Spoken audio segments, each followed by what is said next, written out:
Hello বন্ধুরা, welcome to my new video. আশা করি আপনারা সকলে ভালো আছেন, সুস্থ আছেন।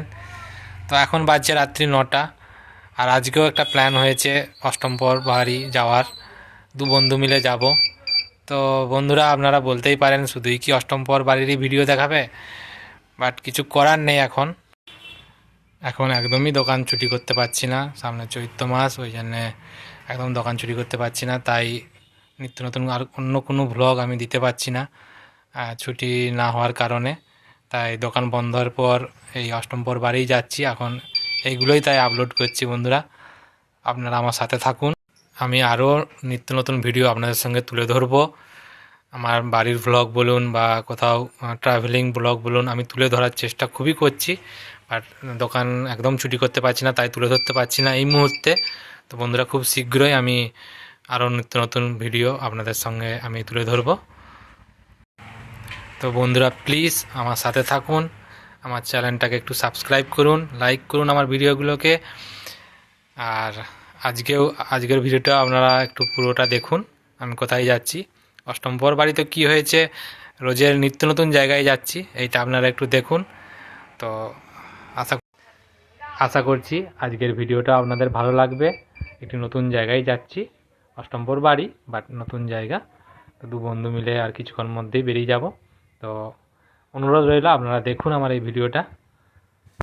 তো দোকান বন্ধ করার পর আমি আমার বন্ধুর রুমের দিকে চলে গিয়েছিলাম সাইকেল নিয়ে। ওর সঙ্গেই যেহেতু বাইকে যাওয়ার কথা ছিল, তো সাইকেল নিয়ে ওর রুমকে চলে গিয়েছিলাম।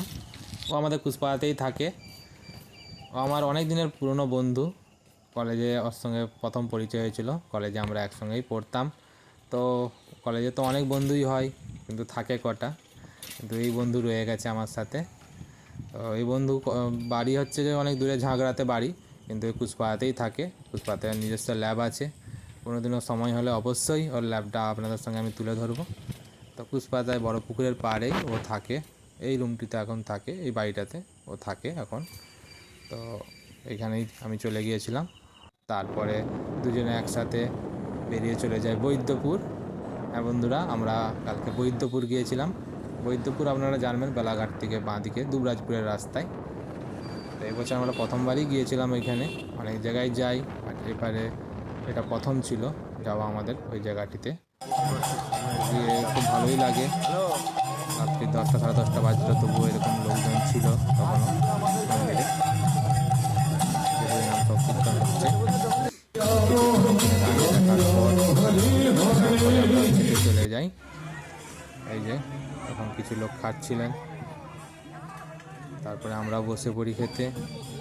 বসার পর যেটা দেখে খুব ভালো লাগলো, এই যে আমরা যখন বসেছিলাম শেষ প্রায়, তো বাচ্চারা পরিবেশন করছিল, বাচ্চা বাচ্চা ছেলে মেয়েরা পরিবেশন করছিল, খুব ভালোও লাগছিল।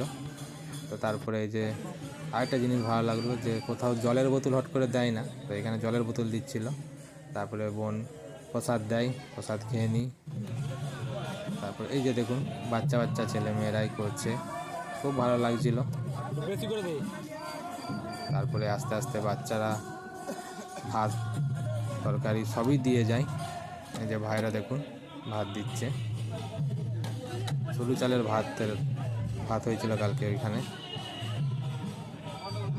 অনেক জায়গায় যাই, অনেক রকম হয়, কোথাও খিচুড়ি হয়, কোথাও ভাত হয়।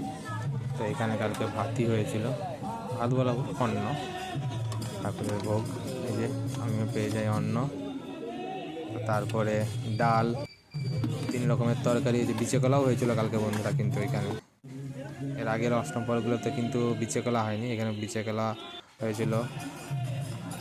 তারপরে আপনার পটল আলুর তরকারি আর কুমড়োর ঘ্যাঁট, এটাও হয়েছিল।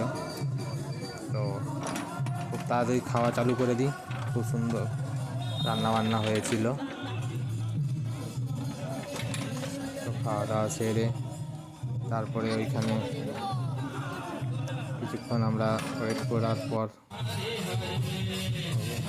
দেখুন খুব সুন্দর একটি জায়গা, সামনে রাস্তার পাশে এই যে আটচালা, পিছনে এই যে মন্দির। তো শীতলা পূজা হয়েছিল, শীতলা পুজোর পর এখানে অষ্টমপ্রহর বেড়েছে। এখানে আমরা এবছর প্রথমই আসছি, খুব ভালো লাগলো জায়গাটি। দেখুন আপনাদের কীরকম লাগলো জায়গাটি, আপনারা কমেন্টে জানাবেন।